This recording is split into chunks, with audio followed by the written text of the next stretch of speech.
I've decided to keep a journal, to set down all my thoughts and the simple events of my day. I will keep this diary for 1 year, and at the end of that time, it will be destroyed.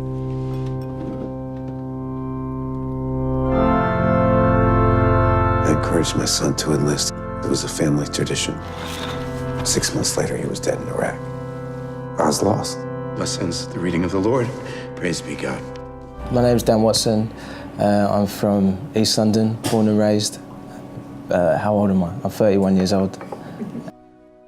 Well, Hillsong Church started like years and years ago, decades ago in Australia, in just a little church out there. And then it's called Hillsong because the place where it was called The Hills. And we sing songs, so we called it Hillsong, which is really cool. It started over here with maybe like 80 people in the centre of London. And then now we have like 18,000 people coming to church services every Sunday. I started coming to Hillsong maybe 6 years ago, and I went with my wife, and we went to the Dominion Theatre and we sat up at the top balcony, and eventually we got connected, and then just started getting a part of it, just helping out where we could, just getting on team, meeting some great people. After a few years, I got asked to come on staff, and so my job now is I'm the youth and young adults pastor across all of our UK campuses, which basically means I look after the ages from like 11 to around about 30 years old, and all the programs we do for them, all the development we do for them, and just making sure that they get engaged into the life of church, making sure that we're helping them as much as possible move forward in their life. It was what I connected with. It was a place where I felt like I could be myself. I didn't have to dress a certain way or be a certain way or talk a certain way or do anything. It was just I could literally just come as I am, and I'm accepted, and I could just be. And I think for me, that's what the church should be. And I wanted to be able to go to a place where I would feel comfortable bringing my friends to that had never been to church before, that had never heard about Jesus before, that had never experienced any of that, and I would feel comfortable saying, come to church, because if I love it, I know you're going to love it. So we should pollute so God can restore. We should sin so God can forgive. I don't think that's what the apostle meant. You are a minister at a tourist church that no one attends. Do you have any idea what it takes to do God's work? I'm trying. To maintain a mission of this size? Well, somebody has to do something. Maybe one of the reasons our church was dwindling because it was all about religion. And religion is all about traditions and do this, do that, don't do this, don't do that. But for me, Christianity in church is all about relationship. And people are desperate for a relationship. And so if we can introduce them to Jesus, if you can create a community where people can have authentic relationship, authentic community, then they're gonna come. Like the lights and the music and all of that stuff looks good on the outside, and it is, and that's the attraction that maybe draws you in. But the heart of what's on the inside is the community, is the relationships, it's the friendships. We go out onto some of the estates around London and just hang out with the young people.